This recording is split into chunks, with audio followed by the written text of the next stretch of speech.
Entonces, como vemos, ciertamente esto del carisma va también nutriéndose en la acción del espíritu de ese contexto en el que hay un caldo de cultivo que nos va lanzando a estas situaciones. Y justamente ahora vamos a hablar del personaje central y principal del texto y de este encuentro, Marcelino. En el capitulito 3, tú nos cuentas la historia de Marcelino, pero una historia dividida en unos 10 subtítulos, podríamos decir. ¿Por qué los divides así y cuáles son los hechos que van concatenando? Porque, claro, uno en la lectura se va dando cuenta que uno va hilando con el otro. Pero, ¿qué más has ido descubriendo para que se generen estos espacios de encuentro y de unión entre estos subtítulos? Sí, sí. Mira, la vida de Marcelino es tan completa, es muy, muy gráfica, es un hombre lleno de vitalidad humanamente y religiosamente. Se puede dividir de muchas formas, ¿eh? Una que estamos descubriendo mucho en las investigaciones y en las muchas fuentes que hay, una forma de dividirla es en dos momentos. Hay muchos que dividen la vida de Marcelino en dos momentos. Antes de 1825 y después de 1826, es decir, cuando Champaña tenía 36 años. ¿Por qué? Hasta el año 1825, Marcelino era un hombre todopoderoso, ¿ya? Activo, fuerte físicamente. En la vida espiritual es un hombre que tenía sed de obras, es decir, hacer. Catequista, ayudante del párroco, fundador, constructor, poderoso, convencía a todos, etc. Bueno, y eso era también santo, pero según él, eso no le formó como santo. 1825 le vino una enfermedad que casi le llevó a la muerte, ¿ya? En los conocimientos de Champagnat se llama la noche oscura, porque pasó un año en una noche oscura. Es un término espiritual de decir, todo es oscuro en mi vida. Casi se pierde la fe. Bueno, Marcelino tuvo ahí ese año, 1826, primero un año que estuvo sumamente enfermo. Enfermo, casi se muere. Segundo, tenía la congregación llena de deudas.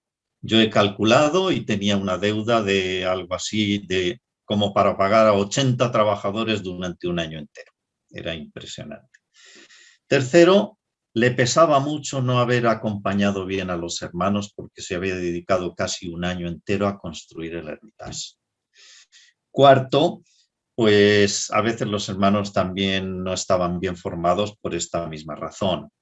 Quinto, porque había un padre, Courbel, que quería arrebatar el liderazgo de Marcelino a los hermanos.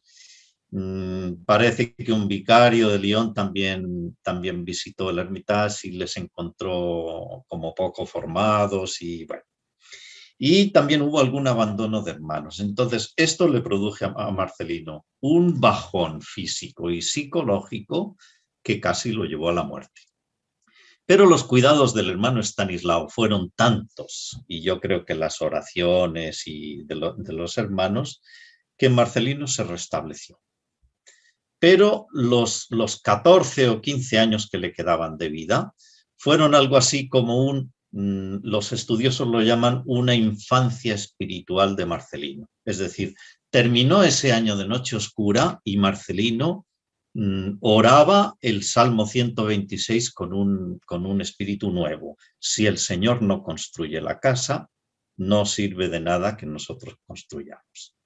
Dicen los entendidos en la vida de Champagnat que desde ahí Marcelino empezó a ser santo porque se puso totalmente en las manos de Dios. Es decir, yo soy poco, María y Dios es todo para mí. Entonces, esa es una división muy bonita y además muy genial y muy real.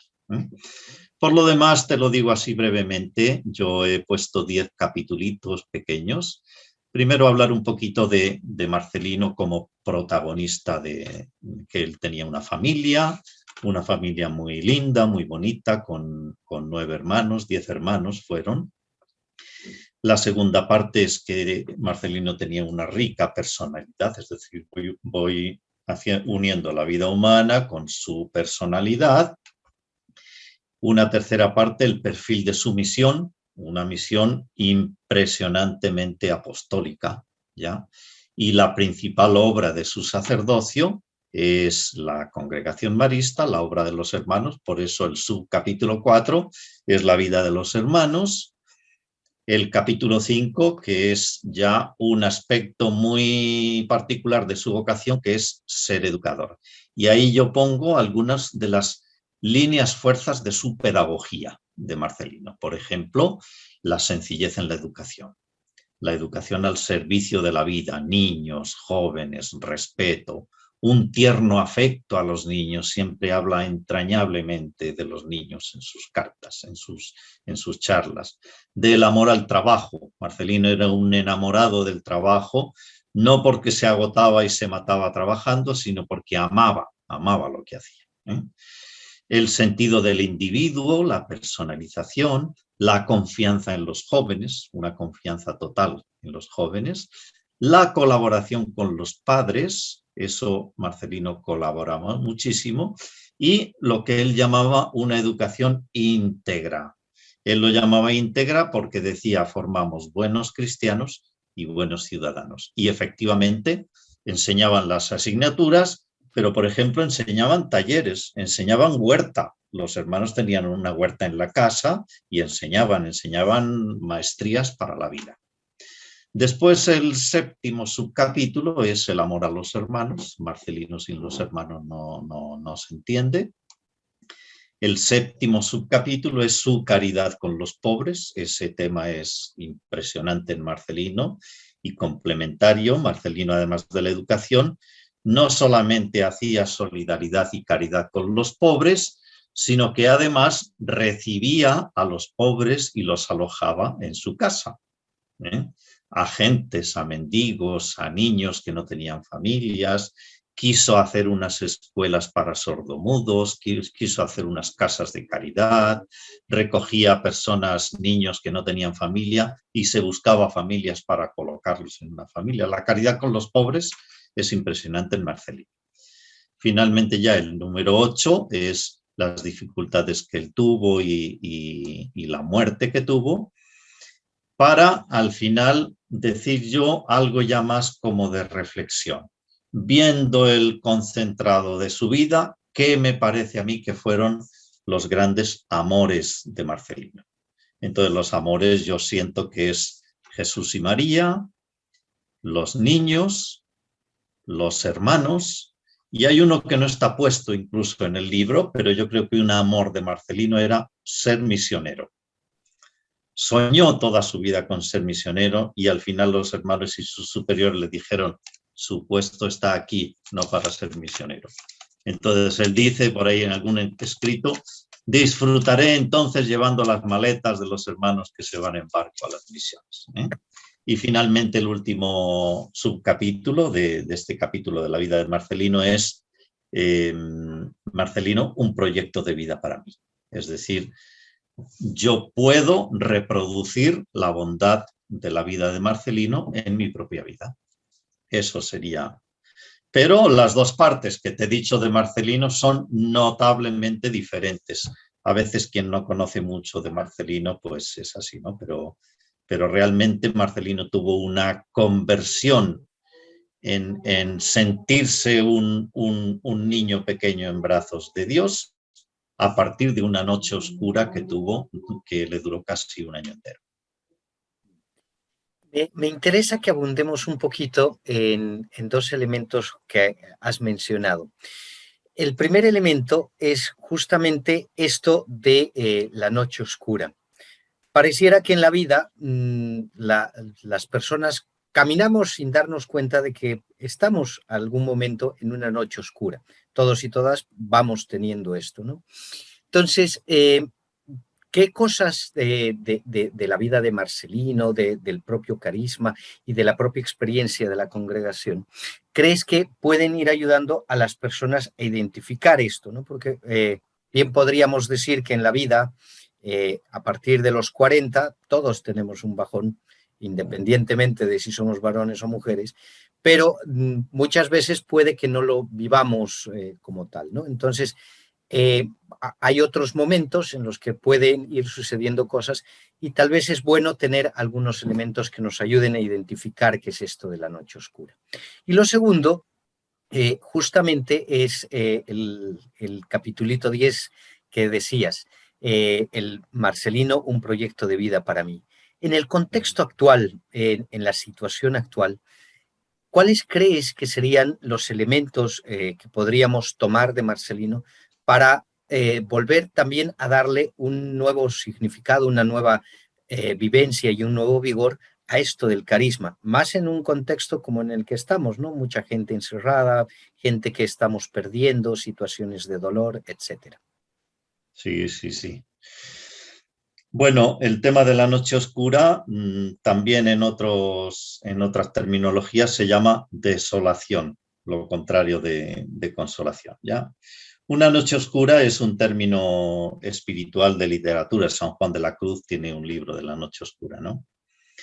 Bueno, Marcelino la tuvo y todas las personas. Yo he tenido tiempos de desolación, a veces de un mes y a veces de años. Y hay personas, y no necesariamente se identifica con las edades, menos con el sexo, ni tampoco con... Hay personas que no tienen desolaciones, pero yo creo que no. Dicen que no, pero yo creo que sí, que todos tienen, ¿eh? Todos tenemos. Que normalmente las desolaciones o las noches oscuras son periodos prolongados de nuestra vida en que todo se nos oscurece. Y no tiene que ver con el estado físico, sino con el estado afectivo espiritual. Por ponerte un ejemplo, yo he visitado enfermos que me han dado lecciones de vida. Esos enfermos no están en desolación ni en noche oscura, sino que están en un sufrimiento físico, pero a veces alentando la vida de los demás. Entonces, ese tema es así.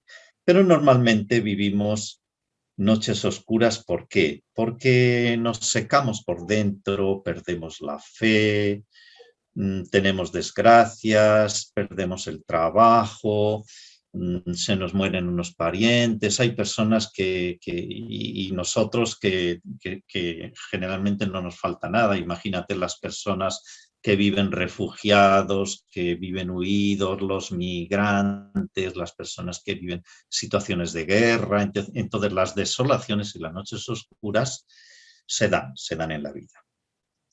Generalmente, ¿cómo esto se puede vivir?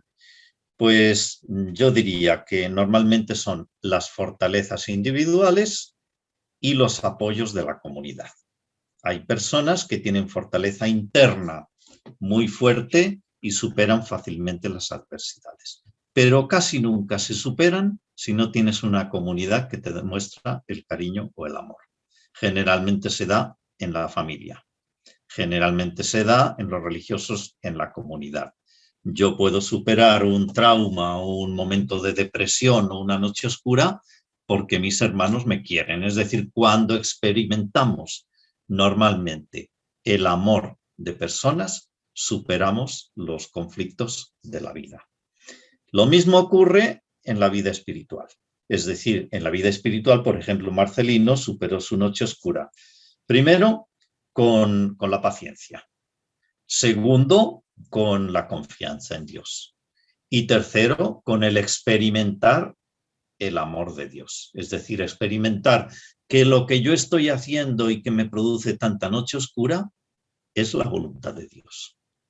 Es un don del Espíritu. Entonces, esta fe trasciende un poco este tema de mi sufrimiento y me lo transforma en un bien. Y felizmente, pues Dios o el Espíritu nos da también las fuerzas para salir. De hecho, No, yo creo que no existen personas en permanente desolación y noche. Eso es muy difícil, ¿eh? Entonces yo diría hacer, fortalecerse con las armas. La arma es un término un poco negativo, ¿no? Pero fortalecerse con las fortalezas, tanto humanas como espirituales. Las humanas es la fuerza interna y el apoyo de la comunidad, sea mi familia, sea un acompañante, sea un buen amigo, una comunidad religiosa. Los alumnos a veces nos fortalecen, un profe que fortalece a una familia. Y tercero, el tema del apoyo espiritual, la confianza en Dios, la esperanza. Y lo otro que me preguntaste fue cómo Marcelino puede ser un modelo, un proyecto de vida para mí, ¿no? Pues en la vida de hoy, Marcelino carecería de importancia, creo yo, si no reproduzco su vida. O sea, de hecho, puede ser importante Marcelino para nosotros, pero intelectualmente. Si yo no le doy vida. Y yo diría que son, de hecho en el libro yo pongo tres temitas que a mí me parece que son, algunos son circunstanciales o instrumentales, como puede ser vivir programar la fiesta, las fiestas de Marcelino. Por ejemplo, vivir el 6 de junio, vivir el 15 de agosto, o sea, vivir fiestas y momentos. Somos humanos y nos gusta vivir fiestas. Segundo, pues descubrir la presencia, siempre ir a lugares donde está Marcelino, tener una imagen, ahí unas postales, pero también yo puedo ir al colegio, puedo ir a visitar a una comunidad religiosa, puedo ir a visitar un santuario, ir a visitar una capilla, ir a visitar el noviciado. Siempre una imagen es bonito. Pero lo más importante a mí me parece que es reproducir la bondad de Marcelino. Es decir, en mi vida yo tengo que ser un marista como lo fue Marcelino. Y entonces ahí tengo que reproducir cualquiera de sus bondades, que tuvo muchas. La sencillez. La gente decía, Marcelino es una persona muy sencilla. Con él podemos hablar de lo que queramos. Con él podemos decir abiertamente todo lo que queramos. Bueno, eso es un signo de sencillez. Eso es un signo humano. Por ejemplo, tenía un corazón de misericordia. Pues yo tengo que tener un corazón misericordioso. O Marcelino tenía una pasión por educar. Pues todo educador marista sentir una verdadera pasión por educar a los niños. O la presencia, era catequista, bueno, pues eso diría yo, es decir, cuál de las muchas bondades y cualidades que tenía Marcelino puedo vivir yo en mi vida.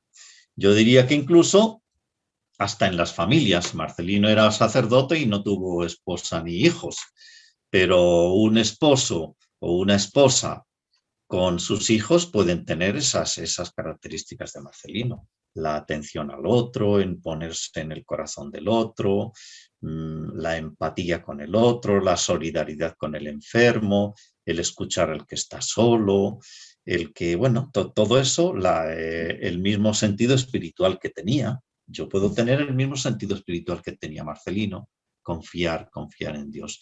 Tú me conoces, Dios mío, a mí, decía Champaña. A veces no hacía oraciones largas, pero se ponía a orar y decía, ahí se sentaba, tú sabes, Señor, lo que me está pasando. Y con eso ya decía todo. Entonces, confianza sin límites, eso es. Entonces, finalmente, así diría yo que lo grato, lo importante o lo bello, hermoso de Marcelino es que su vida se puede reproducir. Y de hecho, podemos decir, yo lo digo con mucha humildad, pero podemos decir, los niños pueden decir de un profe, qué corazón marista tiene esta profesora, por ejemplo.